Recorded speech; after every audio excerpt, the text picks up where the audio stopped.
Deni, Bu Retno, Bu Duma, Pagi, Bu. Iya. Bu Biho, Bu Lani, pagi, nih gitu semuanya. Apa?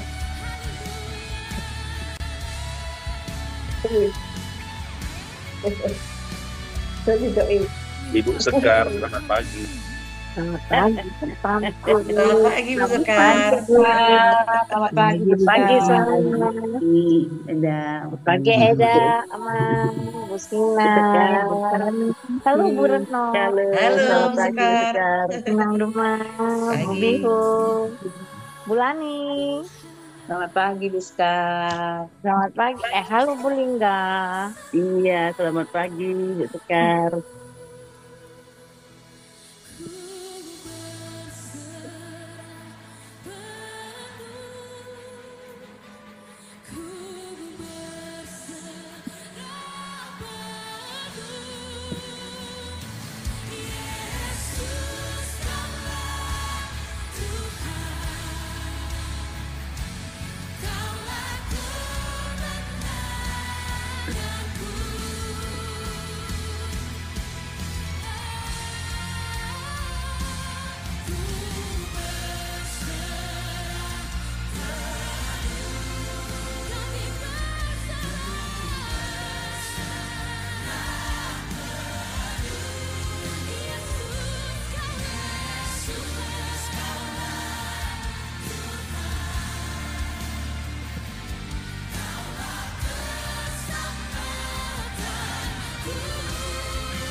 Shalom Bapak Ibu yang terkasih, selamat pagi.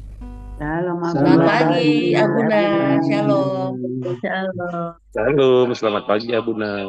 Shalom, selamat pagi. Ya, Bapak Ibu sekalian, sebelum kita mulai, Abuna mau tanya, apakah ada yang kesulitan menyaksikan ulang tayangan BW yang kemarin? Oh, Ada yang kayaknya sih itu udah berapa hari yang lalu itu Abuna ya? Itu tayangan itu ya. bukan yang tadi malam, yang kemarin. Yang kemarin. Bagus Abuna, terima di sini. Enggak ada apa-apa, enggak ada masalah, Pak. Enggak ada masalah ya? Enggak ada, maksudnya enggak ada gangguan teknis gitu pada saat yang maksud Abuna adalah apakah ada Bapak Ibu menyaksikan ulang kembali? Ada Abuna, ada. Saya melihat Abuna. Tapi khusus saya melihat Abuna. Tapi bagus kok. Enggak ada masalah ya. Oh, oke. Baik. Enggak ada Abuna, bagus Abuna. Puji Tuhan. Baik Bapak Ibu sekalian, kita beri tepuk tangan untuk kemuliaan Allah yang heran di tempat kita masing-masing.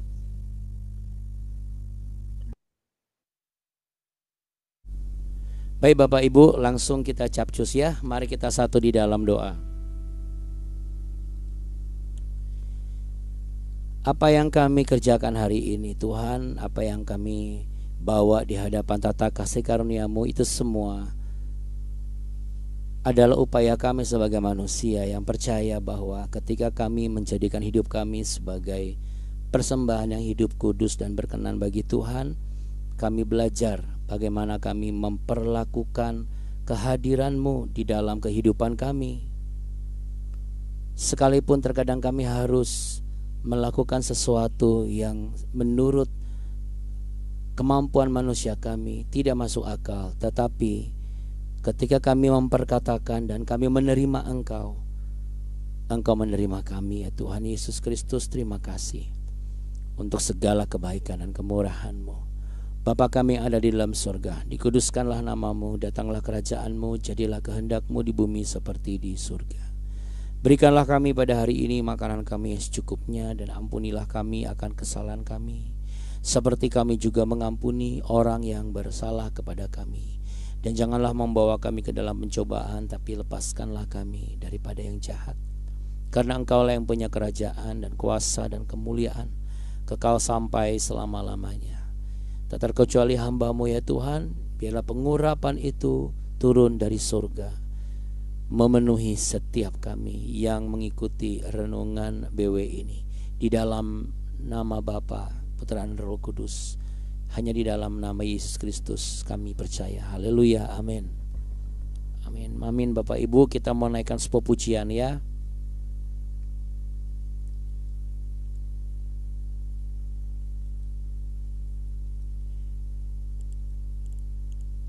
Bunda ingatkan Bapak Ibu belajar untuk memuji Tuhan, oke, di tempat Bapak Ibu masing-masing.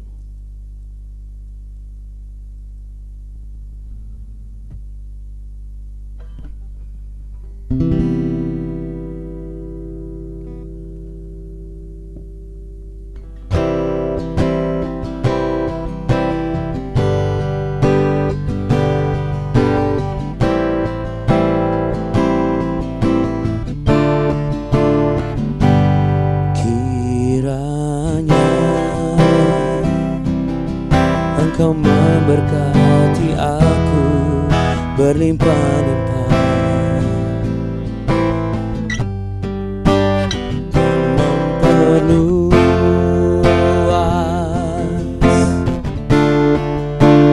daerahku,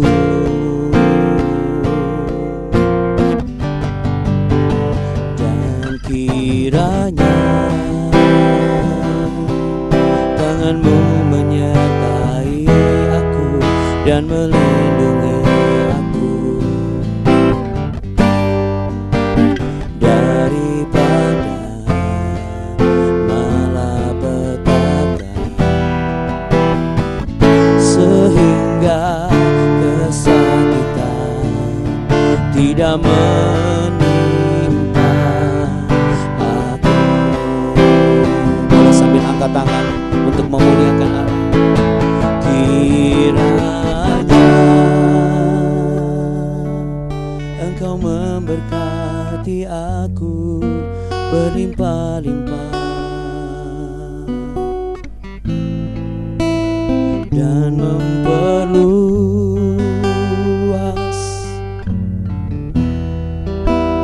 daerahku,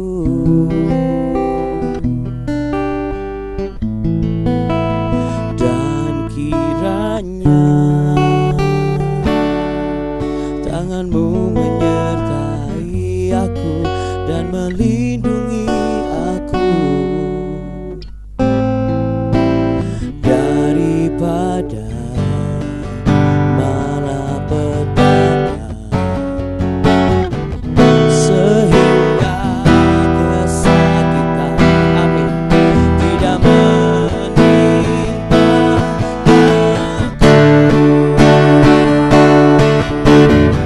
Sekali lagi katakan, kiranya Engkau memberkati aku berlimpah-limpah dan memperluas daerahku,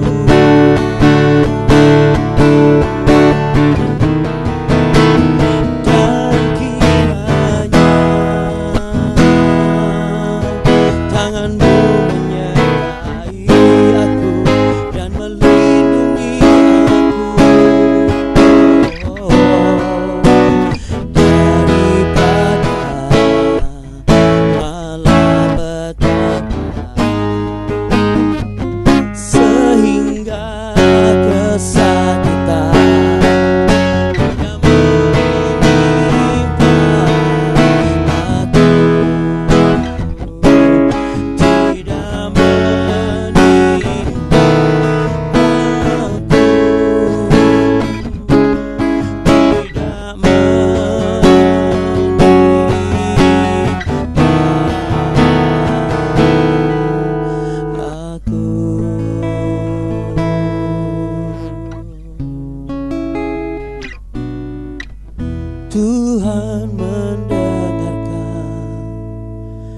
menjawab doaku.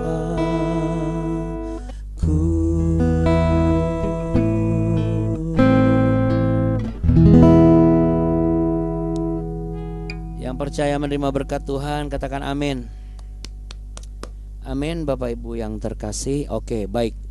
Seperti yang sudah Abu janjikan kemarin, hari ini kita mau cari tahu ya Bapak Ibu. Kita mau cari tahu tentang Obed Edom. Kalau gitu langsung kita buka Alkitab kita.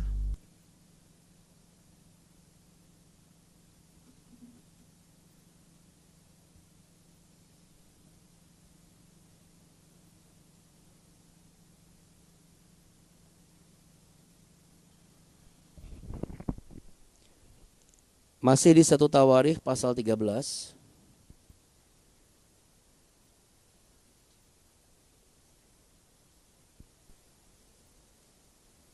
Silakan buka Alkitabnya 1 Tawarikh pasal 13.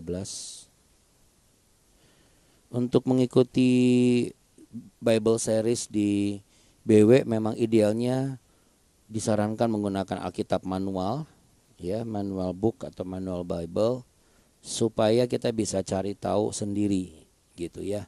Jadi bukan dicari oleh aplikasi.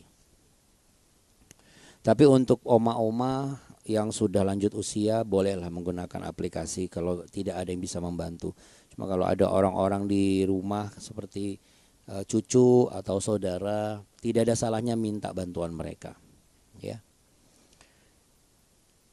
Oke. Kita mau baca ayat 14 ya Bapak Ibu yang terkasih di 1 Tawarikh 13 ayat 14. 3 bulan lamanya tabut Allah itu tinggal pada keluarga Obed Edom di rumahnya, dan Tuhan memberkati keluarga Obed Edom dan segala yang dipunyainya. Jadi Obed Edom ini adalah bahasa Ibrani yang artinya hamba Edom. Obed itu hamba, Edom itu adalah nama sebuah keluarga yang memang berasal dari Gad dan tinggalnya tidak jauh dari Yerusalem, ya. Nah, Obed Edom ini memiliki bapak leluhur dari salah satu keluarga penunggu pintu gerbang. Tercatat di 1 Tawarikh pasal 15, ya, ayat yang ke-18. Jadi ini agak sedikit maju duluan untuk memberikan sebuah penjelasan saja, ya. 1 Tawarikh pasal 15 ayat yang ke-18.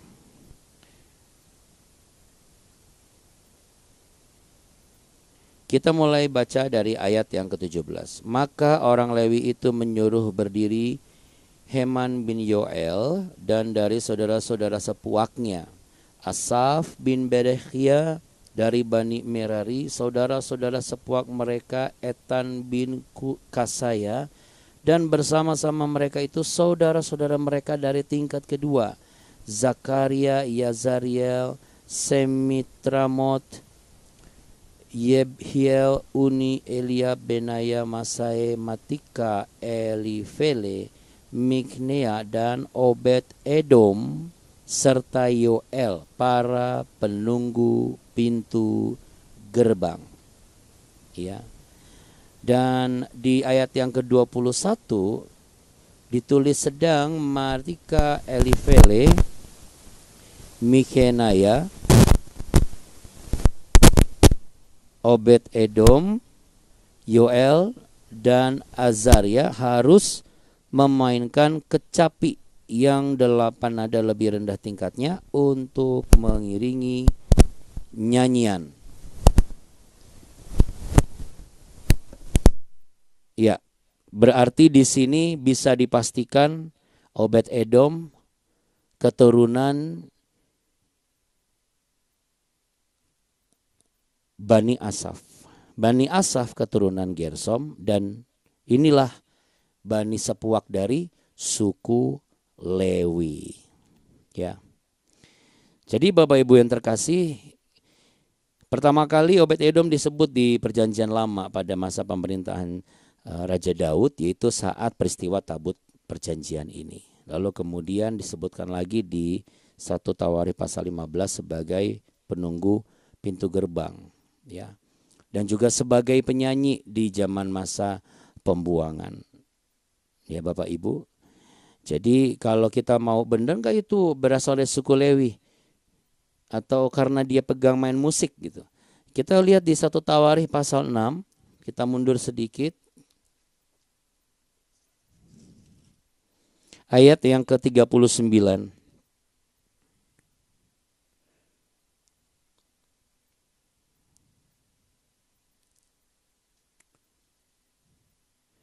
Kemudian di sebelah kanannya berdiri Asaf, saudara sesukunya, yaitu Asaf bin Berekhia bin Simea, bin Mikhael bin Baaya, bin Malkia, bin Etai, bin Zerah, bin Adaya, bin Etan, bin Zima, bin Simei, bin Yahat, bin Gersom, bin Lewi. Jadi ini sepuak semuanya. Ya. Tadi kan dikatakan Obed keturunan dari sepuak dari Gersom. Jadi Bapak Ibu sekalian yang terkasih, apa yang bisa kita pelajari dari peristiwa ini? Katanya Abuna, yang penting adalah bagaimana, kenapa harus Obed Edom, lalu bagaimana kita bisa tahu Obed Edom ini kok bisa yang dipilih, ya. Ya ada, walaupun ada beberapa penafsir-penafsir Alkitab yang memang mengatakan bahwa ini Obed Edom yang berbeda, di sana ada banyak Obed Edom, ya. Akan tetapi apa yang dilihat dan dipelajari memang ada banyak faktor.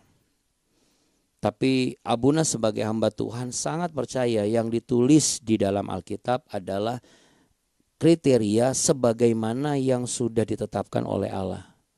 Yaitu berdasarkan dengan keturunan-keturunannya, dia memang keturunan dari suku Lewi yang tinggal di Filistin.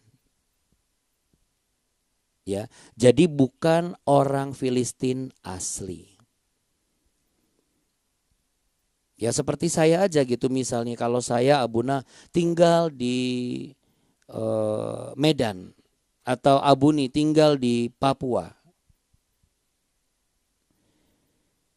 Karena memang sudah turun-temurun tinggal di sana disebut orang Medan atau orang Papua. Tetapi kalau ditanya aslinya, sebenarnya bukan orang Medan atau orang Papua. Tetapi itu bukan sebagai hal yang esensial sebenarnya. Kenapa kalau ditanya? Karena sekalipun, ini yang Roh Kudus singkapkan, sekalipun Obed Edom ini ternyata nih adalah orang Filistin. Sekarang kita bisa perhatikan, apakah semua orang Filistin itu menyembah dewa Dagon? Jangan-jangan Obed Edom adalah salah satu yang tidak menyembah dewa Dagon.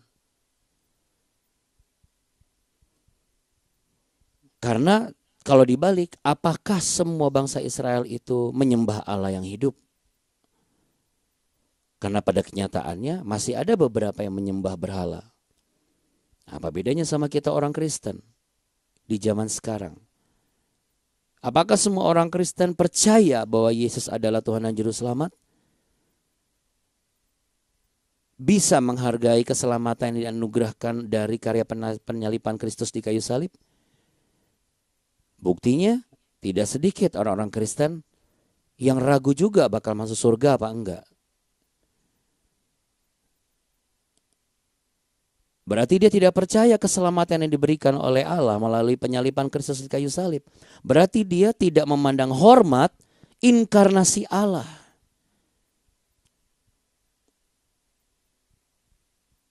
Jadi dulu Abuna begitu, ragu gitu. Saya masuk surga enggak ya? Setelah saya membaca Obed Edom, saya langsung ditegur begini. Bagaimana kamu bisa diberkati lebih dan bagaimana kamu bisa diterima di kerajaan surga karena kamu saja tidak memenuhi kriteria percaya 100% akan kehadiran Allah. Tahukah saudara kenapa dipilih Obed Edom? Karena rumahnya itu dekat dengan Yerusalem.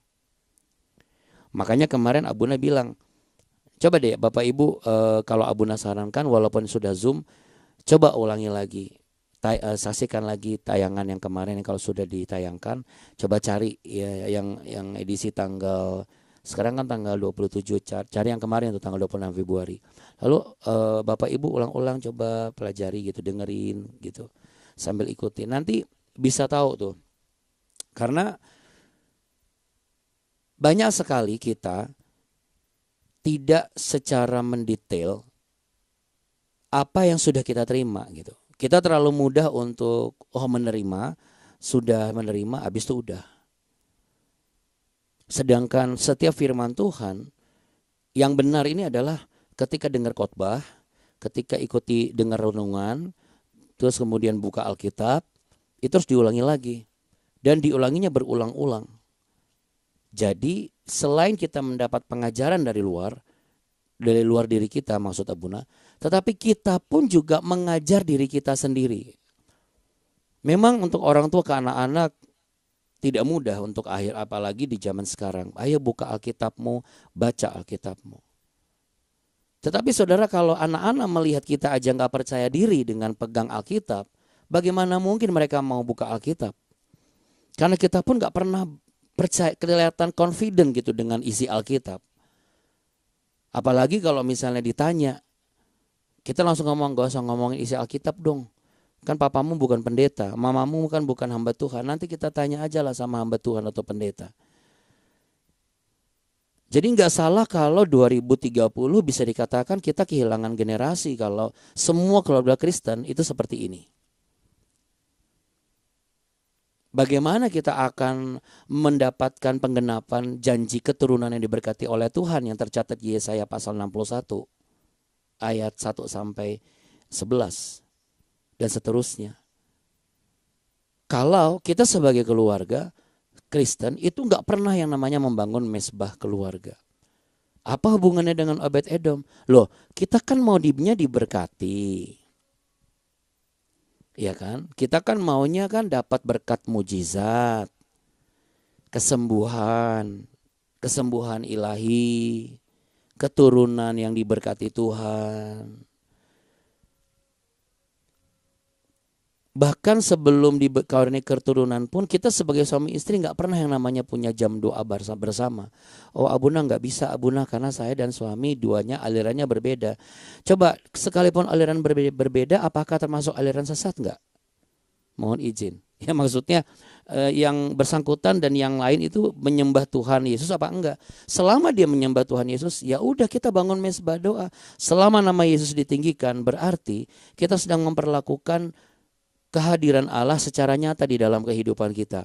Karena simbol kehadiran Allah yang di tabut perjanjian ini atau di Aron ini, di Ark ini adalah sebuah simbol yang sudah digenapi ketika Allah inkarnasi jadi manusia.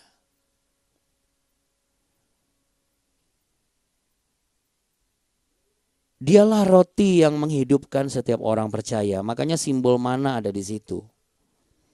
Roti yang turun dari surga. Bukankah Yesus adalah roti yang hidup? Dialah mana yang sejati. Yang kalau kita sambut kehadirannya, itu akan membuat kita menjadi keadaan baik dan sehat.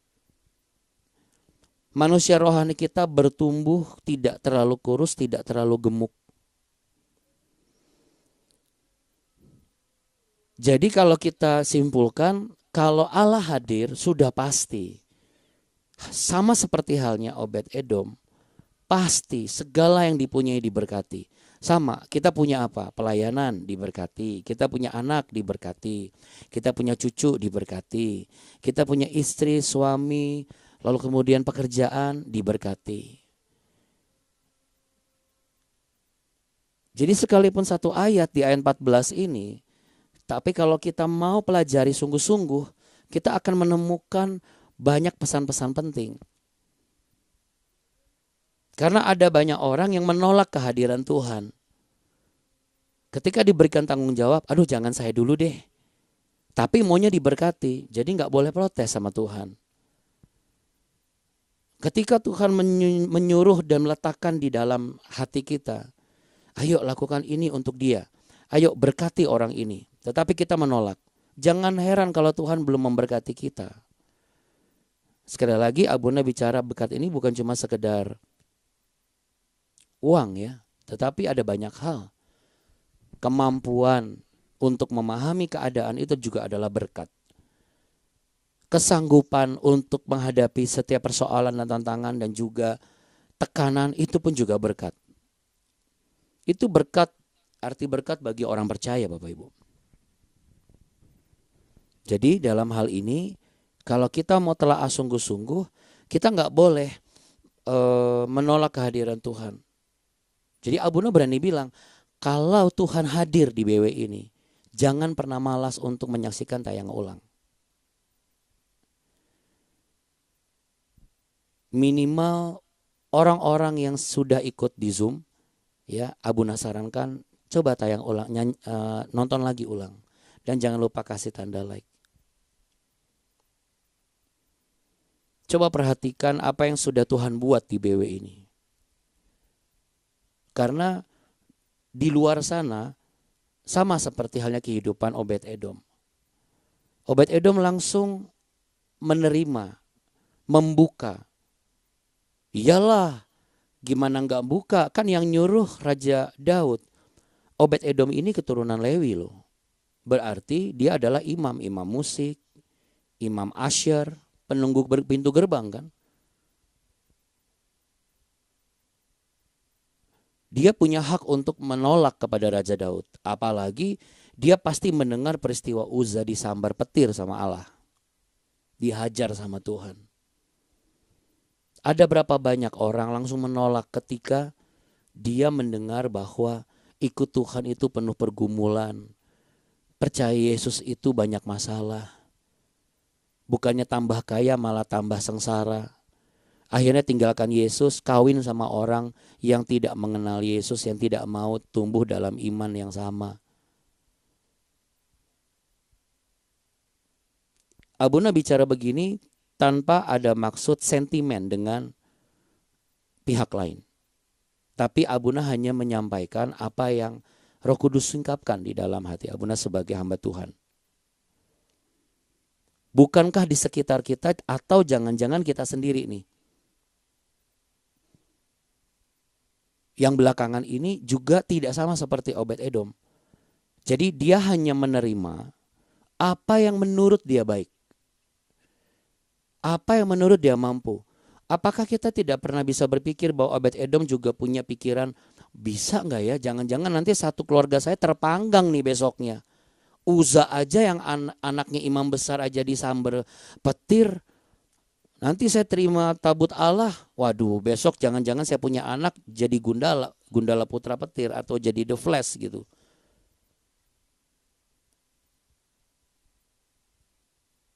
Karena kita terlalu banyak bermain dengan aduh jangan-jangan begini, aduh nanti begini, aduh gimana ya, aduh ntar dulu deh. Tapi maunya segala yang dipunyainya diberkati Tuhan. Betul Bapak Ibu? Karena Abuna juga begitu. Ketika membaca kalimat terakhir, segala yang dipunyainya, jadi segala yang dimiliki oleh keluarga Obed Edom. Jadi bukan cuma Obednya saja loh, tapi semuanya sampai ke pelayan-pelayannya itu diberkati selama 3 bulan. Dan setelah 3 bulan, Raja Daud mengambil keputusan untuk memindahkan. Ini sedikit kita maju supaya Bapak Ibu bisa mengerti faedahnya mempelajari 1 Tawarikh 3 ayat 14 ini mengenai Obed Edom. Ini menunjukkan pentingnya kehadiran Tuhan dalam kehidupan kita sebagai manusia yang benar-benar membutuhkan Tuhan. Jadi langkah pertama adalah begini, setiap hari kita harus, mungkin Bapak Ibu bisa berpikir kenapa sih Abuna selalu letakkan tangan di dada. Ya ini pengalaman pribadi saya Bapak Ibu ya. Saya mendapatkan pengalaman ini ketika saya pertama kali syuting jadi host program Solusi. Lalu ada salah satu hamba Tuhan dari luar negeri dan waktu itu ada Pak Mark juga dan dia mengajak saya untuk put your hands right here. Lalu kemudian saya tadi begini, dek. Saya lagi berdoa nih. Itu saya merasakan sesuatu yang masuk lagu ke dalam diri kita. Jadi Kalau kita tidak ada orang yang bisa membantu mengurapi kita dan menjamah kita, gestur kita saat kita meletakkan tangan di dada ini adalah sebuah bagian simbol Allah mengurapi dan menjamah hati kita. Kok bisa begitu? Karena Allah Maha Hadir. Dia omnipresence. Dia Maha Hadir. Jadi kalau kita berdoa, dia hadir di situ. Dan ketika kita letakkan tangan di dada, berarti kita beriman dan percaya bahwa tangan Allah yang sedang menyentuh hati kita. Ini menunjukkan sebuah progres, sebuah perkembangan tanpa menghilangkan yang namanya tradisi ketika kita berdoa dengan melipat tangan. Ya. Jadi jangan kita termakan isu bahwa masa berdoa letakkan tangan di dada, oh itu sesat itu ya, kita harus hati-hati hari-hari ini. Kenapa saudara? Karena kalau hati kita ini kan seperti pintu rumah. Kalau pintu rumah kita ini enggak terbuka untuk kehadiran Allah, bagaimana kita bisa berserah diri di hadapan hadirat Tuhan? Kalau kita enggak berserah diri di hadapan hadirat Tuhan, bagaimana kita bisa patuh terhadap setiap tugas-tugas dan tanggung jawab yang Tuhan sedang akan percayakan kepada kita? Tapi saya tidak percaya diri, Abuna. Kalau kita tidak percaya diri, bagaimana Tuhan mau mempercayakan kita lebih? Berarti kita nggak boleh maksa Tuhan untuk memberkati kita lebih.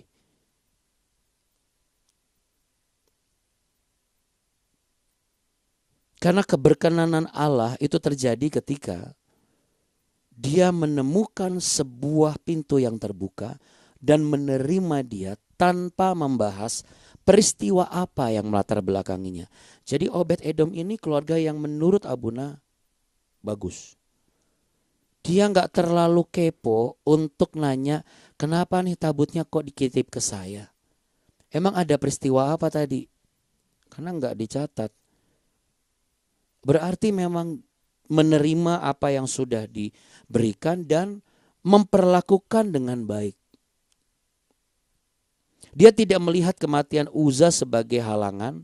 Dia tidak melihat peristiwa Uza disambar, dihajar Tuhan sebagai penyebab dia mengalami ketakutan, takut gagal, takut nanti diprotes, takut nanti dilihat orang, nanti orang perhatikan saya, matanya kayaknya nggak enak, mulutnya kayaknya ngomongnya nggak enak, saya diperlakukan nggak enak. Nah sekarang Abuna balikan. Kalau kita sebagai manusia tidak mau diperlakukan seperti itu, kenapa kita perlakukan Tuhan Yesus seperti itu? Ini perlu kita renungkan. Buktinya masih banyak kok yang di gereja WA, ngobrol, bahkan main game online di gereja. Baik di sekolah minggu, di generasi muda, dan juga termasuk di ibadah raya. Ya puji Tuhan kalau di OIC udah langsung ditegur. Makanya ada beberapa orang begitu ikut OIC langsung kabur. Tapi di dalam OIC kami mengajarkan sesuatu yang memang hormati dong hadirat Tuhan. Jangan mentang-mentang udah pernah nabur di OIC misalnya lalu kemudian saya nggak tegur. Nggak ada di situ di OIC. Karena apa? Karena kami sayang sama jemaat kami. Kami sayang sama pengerja kami. Sudah pasti kalau salah kami tegur. Tapi kan tegurnya dengan baik. Tetap harus kami tegur. Ini bukan masalah bisa dibeli atau nggak bisa dibeli loh.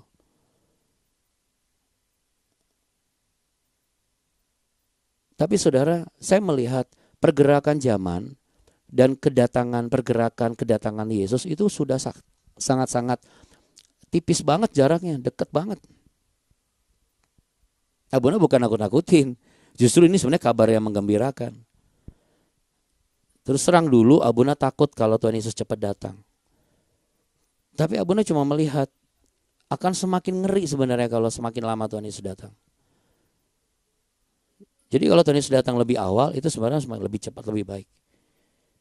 Karena apa? Karena kengerian-kengerian yang dicatat di Alkitab itu jangan sampai, kan kita nggak mau ya anak kita yang mengalami itu kan, atau cucu kita mengalami itu kan. Tapi saudara, kalau kita melihat dari pergerakan zaman, Ya mereka yang akan menghadapi itu. Anda bisa bayangkan, kita mungkin safe. Karena apa? Karena kita sudah mendapatkan banyak pengetahuan firman Tuhan. Tetapi bagaimana dengan anak-anak dan juga cucu-cucu kita? Berapa banyak di antara mereka yang mau membuka hati ketika kita bicara mengenai firman Tuhan? Makanya mesbah keluarga itu penting.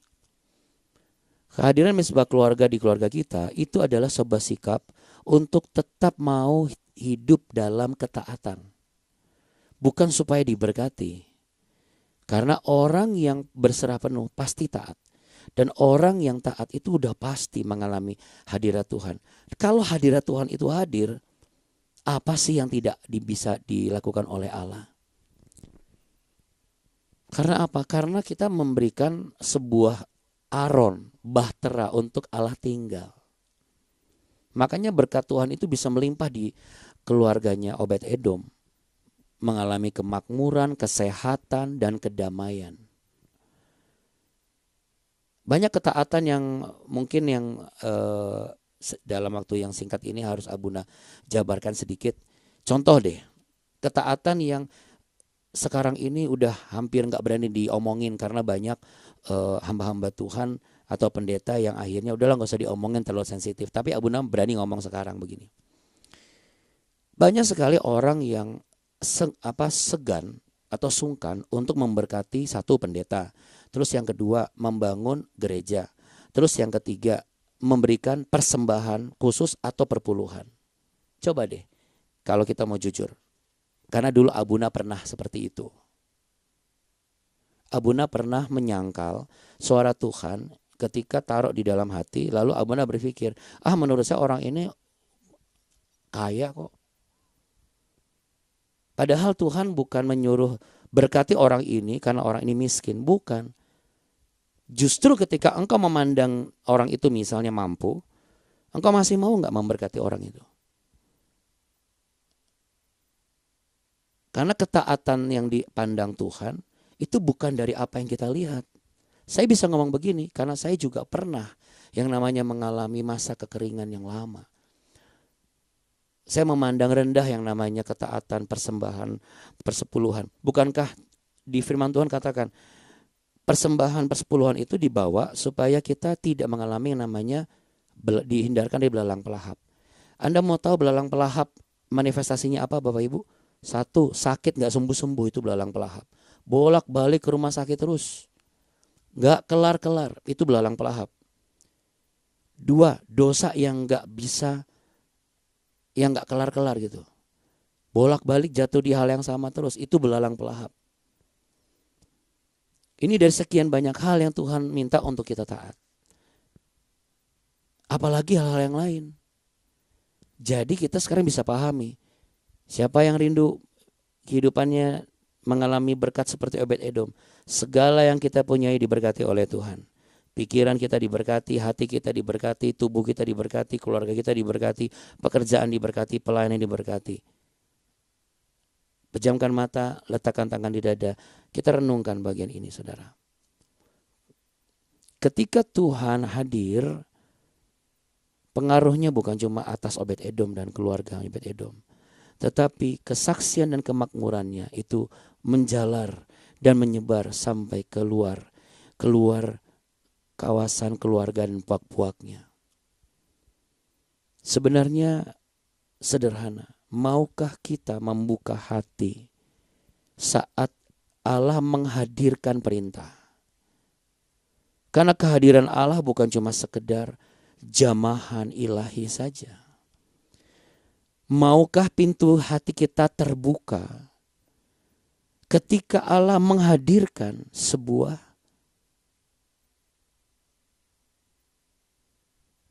tuntunan untuk kita bisa lakukan satu demi satu, langkah demi langkah. Ada banyak orang yang tidak mau memahami pentingnya memperlakukan dengan hormat dan kudus kehadiran Allah. Kita rindu sama seperti Obed-Edom, kita bisa menjadi katalisator untuk membawa perubahan bagi keluarga kita dan juga bangsa kita. Pentingnya kehadiran Allah. seringkali tidak pernah kita pikirkan. Karena kita sering memikirkan kepentingan-kepentingan yang lain. Jadi mulai hari ini mari, mulailah berpikir bahwa di luar kepentingan-kepentingan yang kita harus kerjakan dan lakukan, sudah belum kita menjadikan Yesus Kristus, kerajaan Allah dan firman-firman-Nya sebagai sesuatu dan hal yang terpenting di dalam kehidupan ini sebagai orang percaya. Saya sangat yakin, niscaya semua yang kita punyai pasti diberkati oleh Tuhan. Karena dengan demikian juga Tuhan memberkati Obed-Edom. Demikian juga Tuhan memberkati saudara dan saya. Jangan pernah tutup apa yang akan Tuhan berikan dan sematkan. Bukalah pintu ketika Tuhan menghadirkan inspirasi. Tuhan menghadirkan motivasi. Supaya kita menjadi orang yang punya kehidupan yang intim dan berdedikasi di hadirat Allah. Memberi ruang dalam hidup dan rumah tangga kita bagi Dia. Supaya Yesus dan kuasanya dinyatakan. Karena kita hidup dalam ketaatan, penghormatan, kesetiaan. Kita enggak ragu jadi saluran berkat. Kita tidak mencampur adukan mata kita dengan matanya Tuhan ketika Tuhan memberikan perintah. Betapapun kecilnya kita di mata dunia. Sama seperti Obed-Edom. Dibandingkan kisah lain kecil. Tetapi kalau kita membuka diri terhadap hadirat Tuhan, merawat setiap dedikasi dan dengan rasa hormat, maka saya percaya. Sekalipun kecil di mata dunia, tetapi yang kecil ini mengalami berkat kelimpahan atas segala yang dipunyainya. Tuhan memberkatimu berlimpah-limpah Bapak Ibu. Tuhan menyinarimu dengan wajahnya dan memberimu kasih karunia. Tuhan menghadapkan wajahnya kepadamu untuk memberimu kehidupan. Rahasia besar yang bisa disingkapkan di balik pengetahuan akan firman Tuhan. Mari kita bergegas untuk memperbaiki diri kita. Karena kehadiran Allah lah yang menentukan. Berkat-berkat itu kita terima. Berkat kesembuhan ilahi, berkat keturunan, berkat damai sejahtera, berkat kelimpahan, kemakmuran, berkat kemasyuran, berkat pembelaan, berkat keadilan, dan berkat masa depan yang gilang gemilang. Dengan bermodalkan roh takut akan Tuhan yang Tuhan tetapkan, mari kita tidak mengendorkan semangat kita. Tetap membuka kehadiran Allah. Karena dialah yang terpenting dari semua hal yang penting yang sedang kita pikirkan hari-hari ini. Di dalam nama Tuhan Yesus Kristus yang percaya terjadi, mengalami pemulihan dan kelimpahan berkat daripada Tuhan. Amin. Amin Bapak Ibu. Amin ya. Senyum dong Bapak Ibu sekalian. Amin. Amin. Amin. Terima kasih ya Bunda. Terima kasih ya Bunda. Berkati. Sama-sama Bapak Ibu. Terima Ya, kasih ya Bunda. Terima kasih Abuna, Abuna, sama-sama. Bapak Ibu semua. Semuanya ya, Tuhan Ya. memberkati. Amin. Amin. Sampai jumpa besok, oke? Mari semuanya katakan sama-sama dengan yakin 1, 2, 3. Jangan kasih kendor. Yes, jangan kasih kendor. Oke. Terima kasih ya Bunda. Tuhan berkati. Semuanya Bapak-Bapak Ibu. Ibu Besok selamat kita ketemu lagi. Tuhan Yesus Kasih. berkatin. Amin. Terima kasih Bapak dan Ibu. Terima kasih ya Buni.